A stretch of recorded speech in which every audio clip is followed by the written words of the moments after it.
take it from a different angle. We'll take it from a different angle, not like the last time. The last time we were in one of the classes where I was doing question and answers.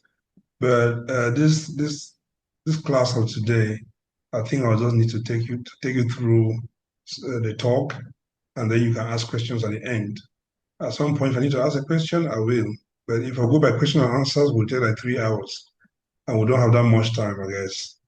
So, your program tonight, I'm supposed to be talking to you on financial intelligence, but I have coined it something else, understanding prosperity. Hmm. Understanding prosperity, because in my talk, you will realize there is something that comes before finance, and then there is a finality in finance. So before finance, what's going on?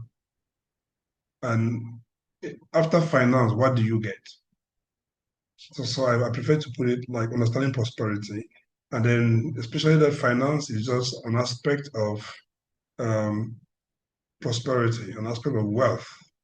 So basically, before before finance, I on my slide I said before finance is you.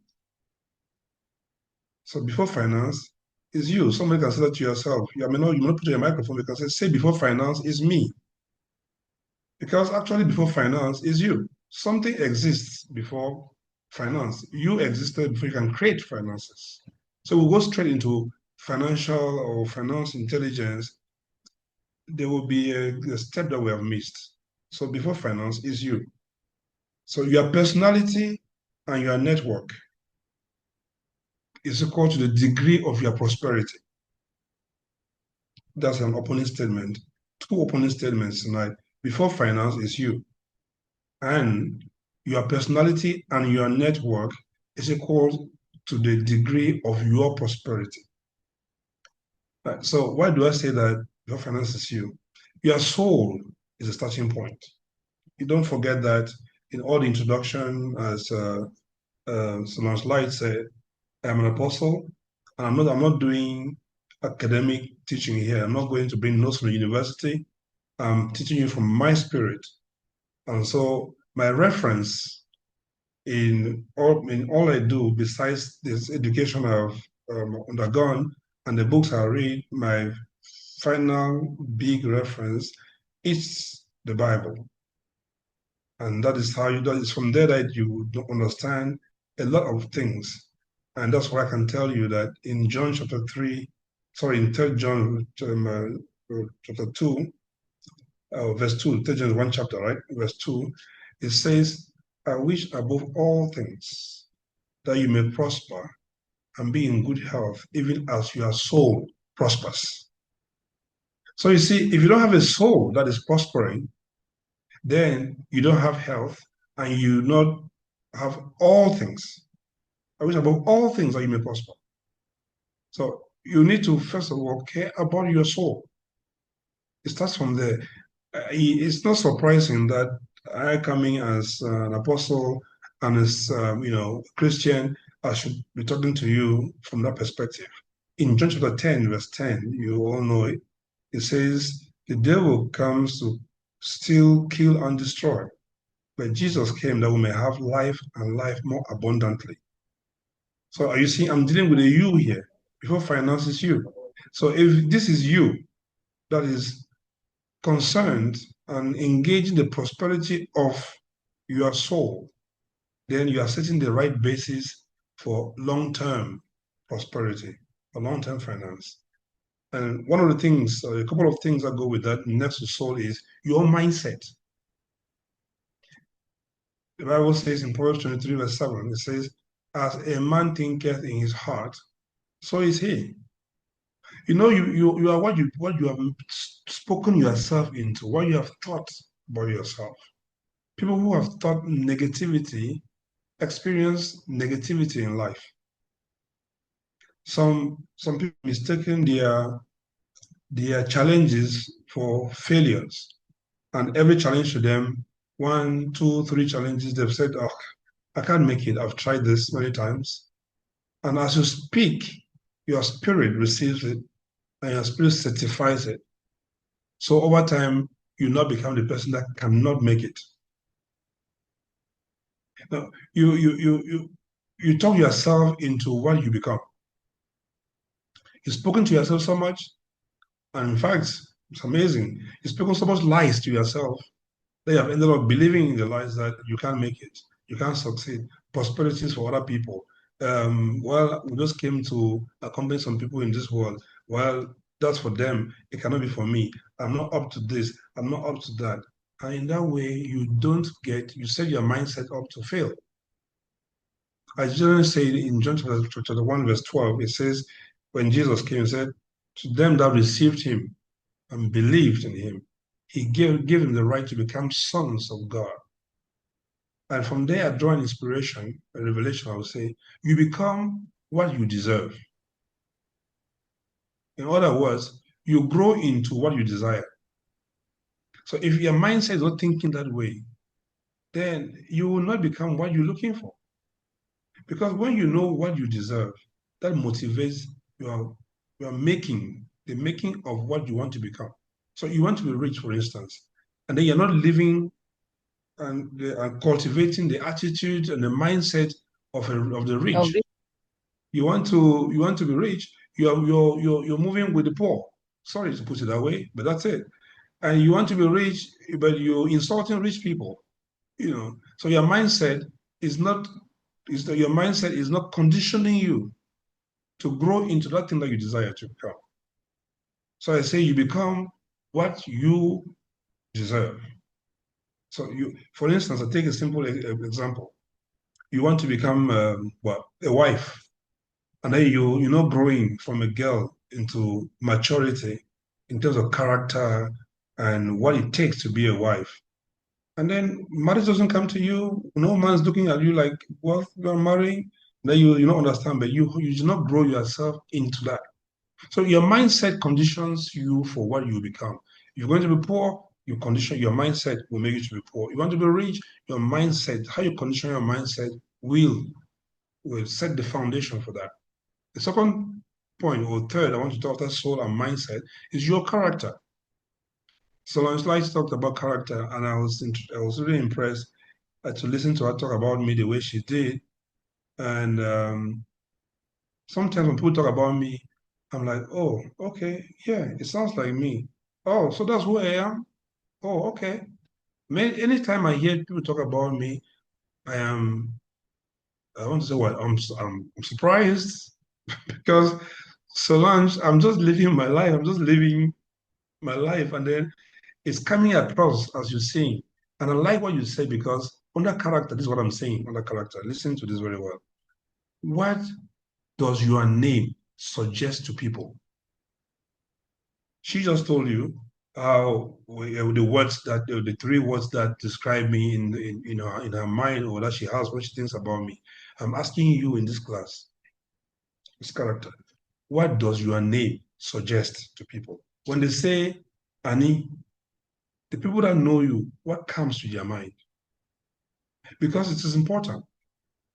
Character, Proverbs 22, verse 1, it says that, a good name is better than silver and gold, to be esteemed. So if you don't have a name that is loved, that is good, put it that way, then you are not set up for prosperity. And I want to tell you something on this particular thing of a good name. Um, my first business, I mentioned my first international transaction, somebody to start off my business, somebody who has never met me, and for that matter, an Indian, not even an African, not a Cameroonian, and not from Cambe, my village, an Indian who never met. But he was spoken to about me, and he gave me a credit worth of $150,000. That was the biggest money I got in my life for the first time. Credit. I mean, it didn't come like money, but it supplied me goods or services worth $150,000 because of name. Name. I'm advising someone today, walk your name.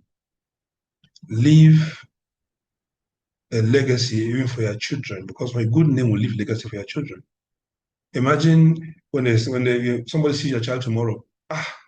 This child, this wicked man will teach you a lesson.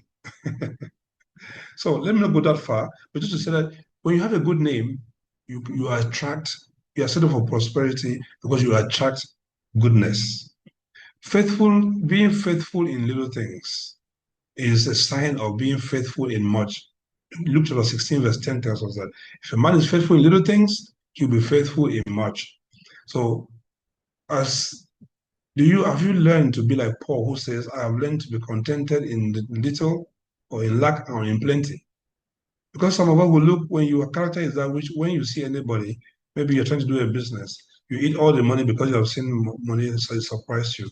Or somebody says, self, you come and do this job for me, and you come there, the first thing you do is you start stealing from there, or you mismanage. Don't just steal, you mismanage the little they've given you. You know the story of the what do you call it, man? The master in John chapter 7, I think, verse 25, who was traveling, yeah, 25:10, who was traveling and left, I can look that scripture for you, and was leaving talents to his servants. The Bible says he gave them according to their ability. And then the one that took good care of his own talent, the master came and said, good and faithful servant, come into the joy of your master. Because the other one who did not manage well, was sent out, right? So you see, character is very important. If you want to settle yourself for prosperity, character is very important. And the other things that I want to rush through really quickly is health. You say health is wealth. The person who doesn't care about their body, their life, you will waste money on medicine. Don't get me wrong. You can be unfortunate to be a sickling or to fall sick, but many people are sick of things that are a result of your carelessness of lifestyle. You just drink too much, you do things that you know that will affect your body and break your health, and then the little money that should stay in your hands is just running through your fingers into medicine and pharmacies and enriching pharmacies. So that's what I want to make that clear, so that you know that there's a basic to do to be healthy. Cleanliness is not godliness, they say.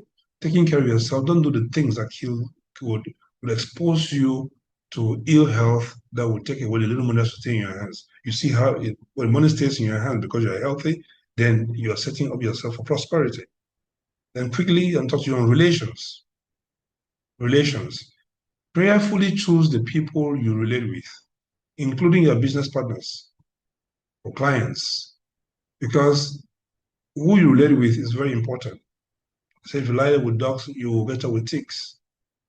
People have missed their lives because they follow the wrong people. I'm going to come back into relations later on. I'm telling you about my story to tell you a bit more. And the last thing I want to talk on this before finance is you. The last thing I'm saying on it is fellowship. Who do you spend time with? The Bible says in Proverbs 13, verse 20, he who walks with the wise shall be wise, but the companion of fools leads to destruction. So who do you walk with? What kind of talk do you talk? What kind of deeds do you guys get involved in? Are there things that can prosper you? What are you fellowshipping with? And the best fellowship you can have is God and the Holy Spirit. So this part one I've given you is what I call before finance is you. Because if you don't exist, if your soul is not prosperous, you don't have a mindset that is set up for prosperity, your character is not right, you're not healthy, you don't have the right relationship, you don't fellowship with the right people, then you are set up for failure. That's why this introduction is very important. Before you is finance. So know that because you are the foundation on which finance will come. You're the foundation on which prosperity is built. It's not built in the air. It's not built on the name of a company.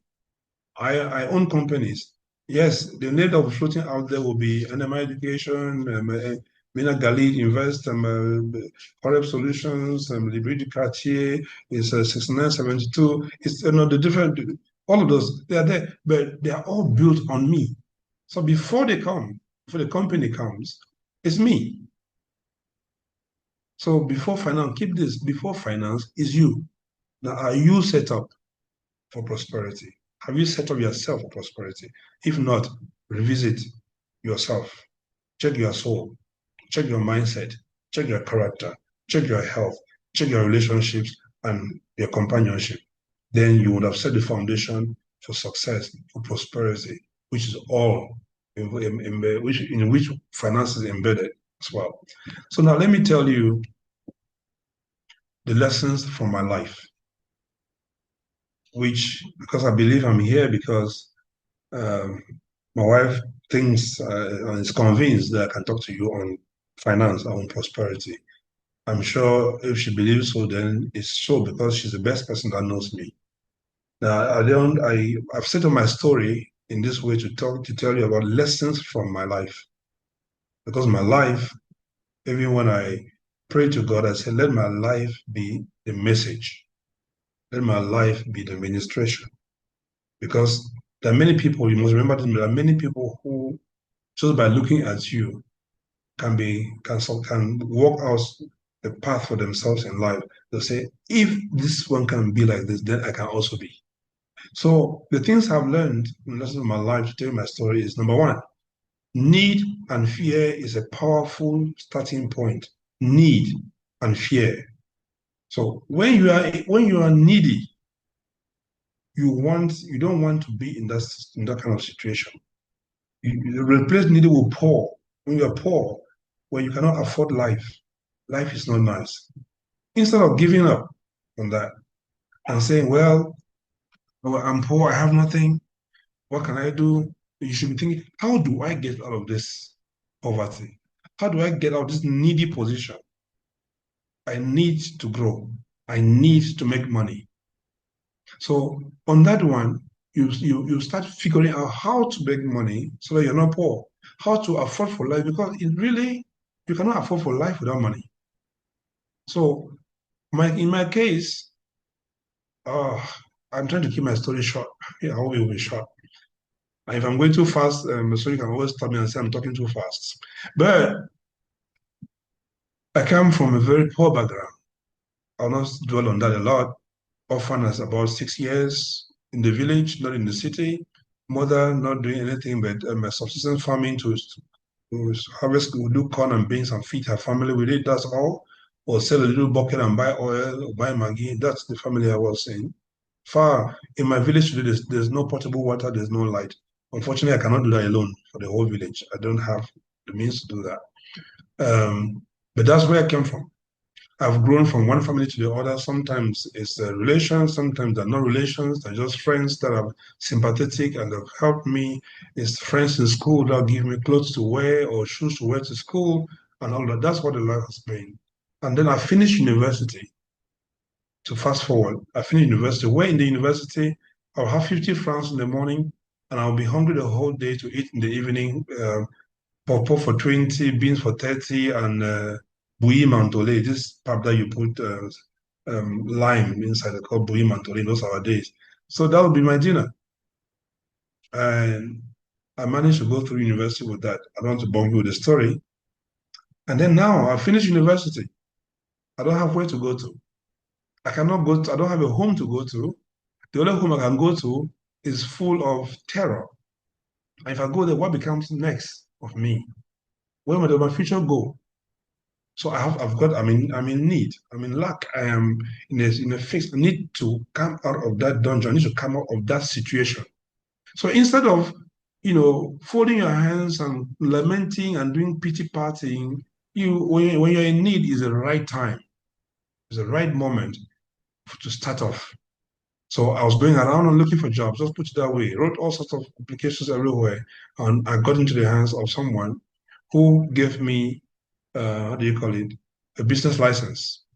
He didn't run a business, but he just registered. These days, so you may know, people just register businesses and etablissement, and then they'll do marché, small supplies here, carte neuf, all those kind of things. He gave me a business license and said, I'm sorry, I cannot employ you. I'm working in the government office, but I registered this bill. I don't know what to do with it. Or take it and do what you can do with it.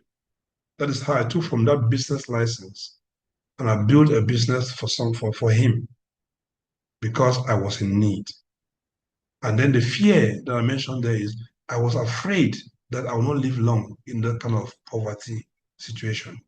So that need and fear made me to be determined to make sure that come what, come rain, come sun, I've got to make it in life because I can't go back to a poor family. I cannot go back to stay in friends' families forever. So, but what happens to many people? When they are like that, they go crying around.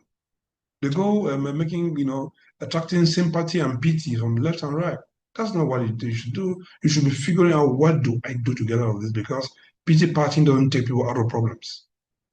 Determination to leave that needy position, that needy situation, and the fear to not go back to it is what will fire you on. That's what fired me on. Number two lesson in my life, is zeal and passion. Zeal is even more powerful than passion, right? Zeal is a consistency in a determined fashion, intentionality of making it in life, of doing whatever you want to do. Passion is more emotional.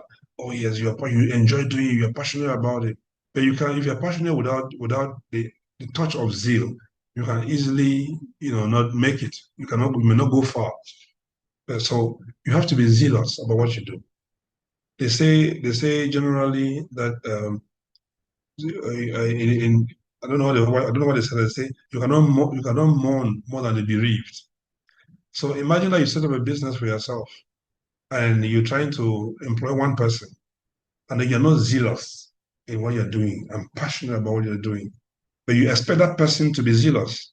It cannot work. You're the one, in quotes, bereaved, you're the one concerned, and then you're contracting somebody to come and be with you, and he's not seeing you committed to what you're doing, so he wouldn't do it. And so you can't make it in life. I had one of my staff who told me, he said in French, Monsieur le Président, si on vous voyait blaguer, on allait blaguer aussi. Mais vous travaillez plus que tout le monde. So when people see you zealously working at your thing, the first impression, the first feeling is to give you a push, is to be part of that thing. So if you want to succeed in life, that's what you should be doing. Show zeal and passion for what you're doing. Number three, I want to go quick, I'll finish soon, hopefully. Honesty and service. We talk about character. Honesty is part of character. So if you're not honest, nobody wants to deal with you. Many people are moving out here looking for jobs, but during interviews, well, you can figure out that they're not honest people. People have put CVs that don't understand what they're talking when you're talking to them. Some people have employed people and fired them after 6 months or 4 months, but the interview was very good, the CV was perfect, and they were very convincing. But now, when they came to the service, you realize, oh, they were dishonest. They were not right. They lied about the things that they could do on paper. And now here they are, you're saying do it, and they can't do it. Honesty means people can trust you. I told you about the $103,000 business that was credit to me because what comes with my name is honesty, trustworthiness, credible person. So if you're not honest, people will not want to deal with you. Doesn't matter how beautiful your idea looks, nobody will invest into it to make you have money. And if you're not honest, you sell lies to people, by the way. I mean, business is not about setting up business in a company. These days, people do things online, buy from China and sell here. If you tell lies in your business, it will catch up with you. I've seen people who who are so excited with social media, and then they do what you now call digital marketing. They promote so hard that when now they create the demand, they cannot supply what they promised in their promotion. And when you do that, you lose it all. Service is Service is a very big thing you need to take on board to be able to serve. If you cannot serve someone, no one will serve you. Many people want to be served, but they don't learn service. How do you want people to serve you, but you have not served? You don't understand what service is about. What can you expect from somebody to serve? You want to serve, you want him to serve them to serve you when you don't know what it means to serve. You have not experienced service anywhere. Today, many people go around saying, "Oh, I want to create my own business so I can be free.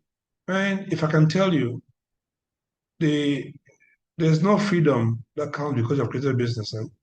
On the contrary, if you're a zealous, committed person, you create a business, you're no longer free. You are no longer free. You need to ask Coach D what my life is. Then you understand that to create a business doesn't mean that you are free. There comes a time when you're free, and we'll talk about that maybe. When you would have grown the business and made and because and gotten to the dimension of being wealthy, then you can start feeling freedom because the money starts flowing by itself. But many people just think that when you create a business, then you have freedom because nobody controls you, and you don't get to when I'm rushing to a job site or to some work. That is setting yourself up for failure. When nobody controls you, freedom is dangerous. You may not know that. If you cannot manage your freedom, you will be the most miserable person on earth. I'm not going to go deep into that. Let me just open another page at all. So learn to sell. So I tell people, you can provide even free service. This thing they call volunteer service. It can set you up for it. When I took the company, the business license from the gentleman, senior friend, it was almost like a volunteer service because I did everything in his house. I helped sometimes in washing plates in his house when he had reception and serve people. That was not supposed to be part of the contract. If I thought it was a contract, and I dropped his children in school and picked them sometimes. I went to the market to buy food for his house on Saturdays. So that's service. Just anything you can do for someone, just do it for free. It builds character and it tells a lot about you. And if you learn to serve and serve honestly, you'll make it in life. I'm telling you my story. Diligence and discipline, the next lesson of my life. Diligence and discipline. Diligence is the meticulous way of doing your things. Do you know what you want to do? And um, are you paying attention to the details? And are you disciplined? Are you consistent in how you're doing it? Have you set the right principles that will guide you? Do you have a style, a lifestyle set up that you follow? How do you discipline yourself? So I tell you quickly, I kept a diary when I was young, growing up, even before I met my wife. I kept a diary. In that diary, it was not appointments of um, which lady I met or whatever. In the diary, each day was writing down all the money I spent. 50 francs was for this, 100 francs was for this. Remember that my salary was 25,000 when I began. So accounting for 50 francs was not being foolish. It was an important amount of money, 50 francs. So I counted for all my money. I'm telling you the truth. I wrote my diary, I added up 50 francs to this, 100 francs for this, 500 was this. And then at the end of the day, I totaled it and see how much I spent for that day. And progressively, I will check later in the week and say, how much money did I spend and on what? And was it necessary? And I'll begin to revisit my finances. So that's how I was diligent in the little that I got. 25,000 from my salary from university, 25,000. Then in second year, it was 33,000. I think 30 year, 30, and then in third year and the fourth, it was 50,000. I'm talking about my salary was 50,000 in 1999. It feels like yesterday. But if you're not diligent and disciplined, you cannot make it in life. In anything you do, whether finances or anything, you need it. Now, the next lesson in my life I want to share with you is what I call me and them, the trend of me and them. And in other words, the pressure of competition. I live my life and I am my own competition. I don't compete my life with some other one. Because this has put a lot of people in trouble. You're living your life, you've got your own little means, but you're looking at your friend, your classmates, you don't know where they come from, and you want to be like them. And so the little you have, you misuse because you're trying to match up. Till today, and I'm sure till I leave this earth, I only compare myself to myself. Do I admire people who have made it? Yes. Can I like to be like Steve Jobs? Yes. Can I be like Jeff Bezos? Yes. But man, I have to work towards being that I don't have to compete with them. But many people are living their life competing. Sometimes you're competing almost unconsciously. Your friend does this, you especially there are not many here, but imagine you need to see women sit to drink, or someone has given a round of drinks, then you feel like if you don't do it, you're not a man. They give another round, and sometimes if I even ask your friend, I say, borrow me some money, let me pay this one, you know, just because you want to show that you're a man. That's the me and them trend. I don't measure to anybody, I measure to myself. Because by the way, it is you that knows your life. It is you that has a goal for your life. You know where you want to get to. So you are measuring with other person. Are they going to the same destination with you? Do you have the same life? Are you living two lives? You have your life to lead. In fact, the real word for life is say you're leading your life. They don't say live, right? So you're leading your life. So when you're leading which life, the other person's or your own, you need to have that in mind. So that's a lesson that I've taken from my life's experience. In that way, you stay more focused. You don't get the distraction of competition, and you approach your goals in life in a more focused way. A quick one again, I want to share with you. There are many lessons. If we cover with time, I will stop at some point. The next lesson I want to share with you is what I call the value added concept in relationships. Value added concept in relationships. So now I did tell you I'm not teaching you things from books and from schools. I'm teaching you my life. And these are my concepts that I call value added concept in relationships. What do I mean? People have told me, you like that, we don't know. One don't know whether tomorrow we can still be friends. I said, no, as long as you still have a value in my life, we'll be friends. And as long as I have a value in your life, note this very well, we'll be friends. So what am I saying? If I cannot see what I am doing in your life, and I cannot see what you are doing in my life that is good, I don't have a relationship with you. It's unfortunate, but that's how I see it. Because there's a lot of distractions. People are relating with people they with whom they get nothing. They benefit you nothing, and you benefit them nothing. They benefit nothing from you, you benefit nothing from them. So what are you doing together? So that keeps you, it leaves you enough time to invest in doing the things that will work out for your life. You're spending time with somebody, and when you leave the person, you can't say that, well, I made this person happy, or I'm happy because I helped this person. I'm just hoping that as I'm rushing people, you guys can understand me. This is what I do with my life. I will relate with you as long as I'm important in your life. I must be bringing something additional to your life that will keep me in relationship with you.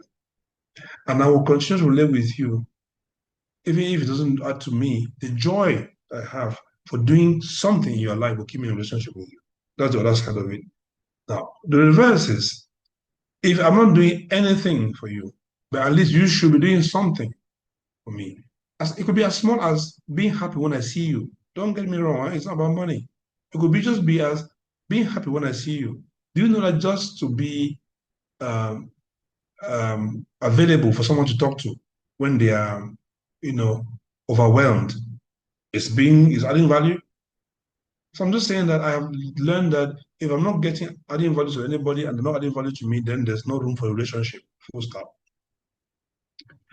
The next lesson in life, all these lessons are things I have I have experienced, and then they become my philosophy, and that are helping me to succeed. Because useless relationships just waste time and many other resources.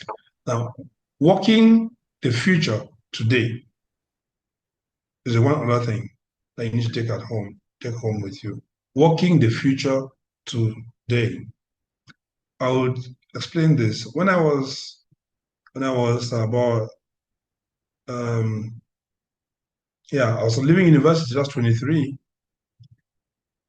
I realized a couple of things. Like, I come from a poor family.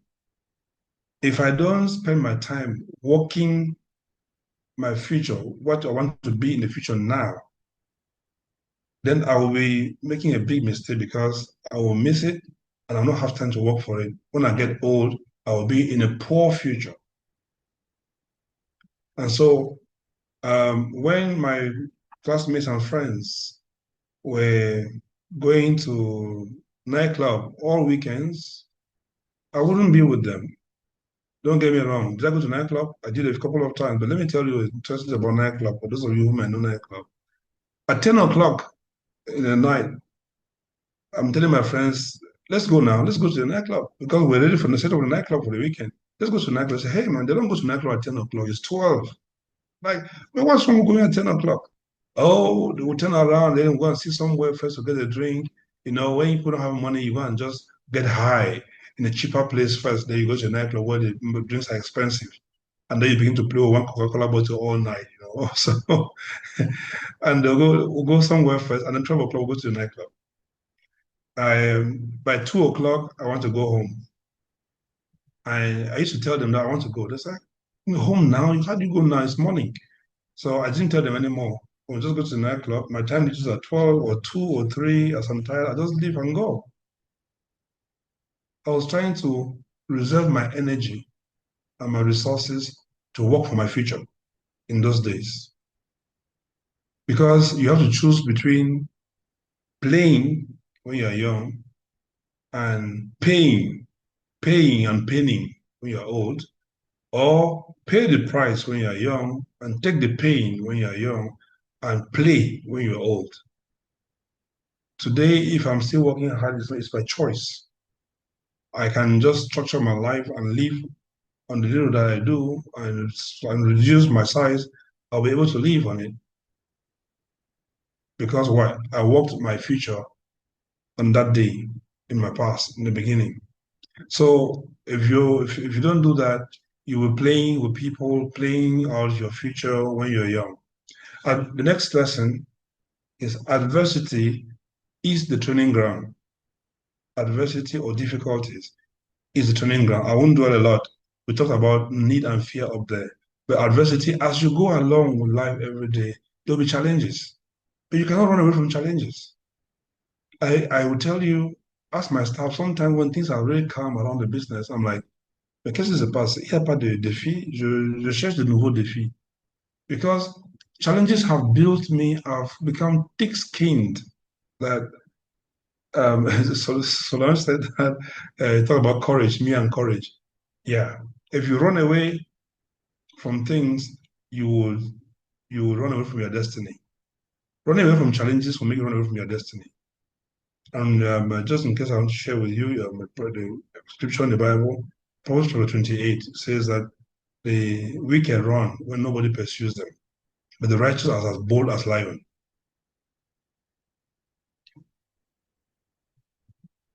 Are you the righteous person? Why are you running from difficulties? God will help you. God will. Shadrach, Meshach, and Abednego, they were in the burning furnace, and God was there with them. And after that, you saw what happened to them.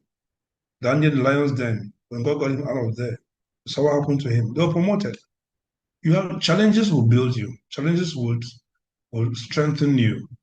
And today, I see new problems, but the new problems are not very different from the old ones. How do I mean? When you develop a character, James chapter 5 says that you in trials and tribulations, you should persist, right? It should be of good cheer, it should be in trials and tribulation because a perseverance has a work to complete, which will make you mature and lacking in nothing.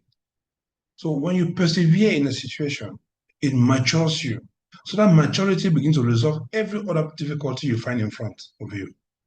But when you run away from a challenge, you've not matured in dealing with problems. Tomorrow you meet another one, it beats you out. You keep changing directions and changing direction of your destiny, and you find yourself in the wrong destiny or the wrong destination in the end. So adversity is a training ground. Let me not dwell a lot on that. The next lesson I'm taking from my life is what is family? And I say making the difference between relatives and relationship. You know, we many of us, well, the Bible. Let me start with from this angle. The Bible says the A man's enemies are the members of his household. You heard that before. And it's not false. Sometimes the people that hold us or make us remain stay in poverty our relations, our relatives. But how do they do it? I'm not accusing witchcraft here. How do they do it? We allow them to have the mentality of entitlement. So you become entitled to your relatives, to your siblings, to your cousins and your uncles.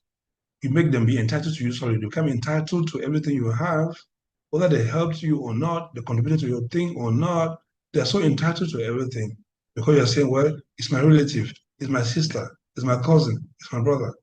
Listen, I have I've been there and I've seen how it can affect the capacity, your capacity and ability to prosper when it is poorly managed. When you allow people to feel entitled to you in that way, and those boundaries are not set, then they drain you. You have not even stood. You are taking care of everybody. I've learned to put it very blatantly of late. I do ask, say, did you give birth to your sister? Are you the mother or the father of your brother? So when I began to ask that even to my own relatives, am I your father? Did I give birth to you? It sounds like it's wicked. But honestly, if you don't get this, the Bible says the truth shall set free. If you don't get people to open your eyes and see that you are being kind to them, it's it's optional, it's not an obligation, then they'll feel entitled to you. They will eat your seed with you before you even have the time to invest it and grow. Meanwhile, you're not stood. Until you are able to stand and afford, don't help people more than you can afford.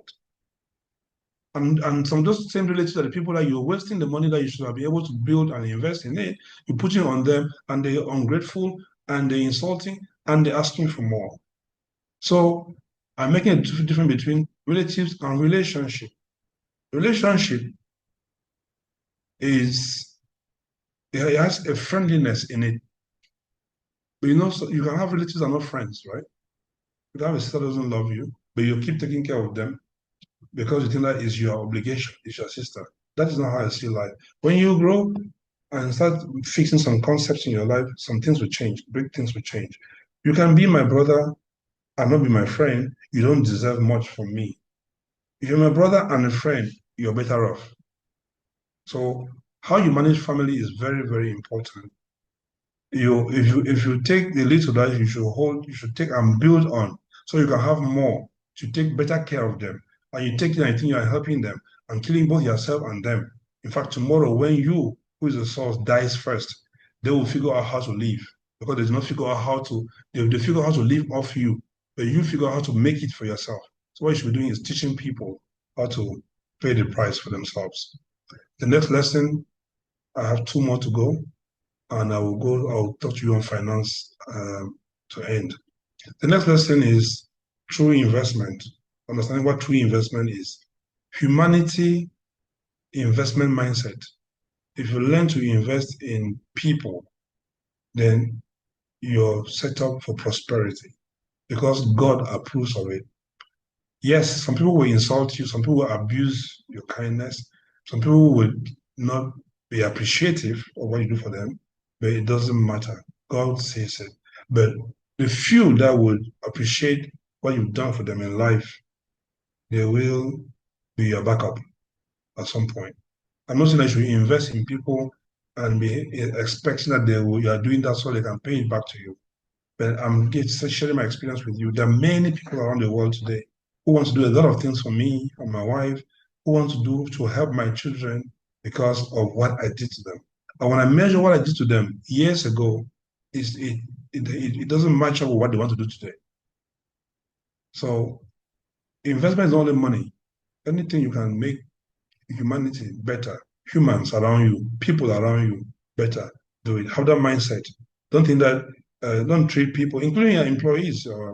If those of you who have employees, including anyone that you deal in business with, treat them nicely. Be human and make people feel good. Invest into their well-being. The last but one is there is always room for more. The difference between But I say the difference between sight and perception. When you begin to grow in dimensions in business, as you found one opportunity and you invested into it, you begin to see more opportunities. And then you begin to see that you, in fact, I would also say sight, there's a difference between sight and perception. You begin to perceive things that people don't see and don't perceive. Perception is more likened to discernment, and it just comes with the feeling. I now understand why they say that the rich shall always be rich. I can tell you, today is the lack of the money. You give me money today, I've got about 4 extra business opportunities, is it 4 or 5, to invest in just like that. Why? Because as you grow, you begin to perceive, you begin to discern, you see opportunities that others don't see.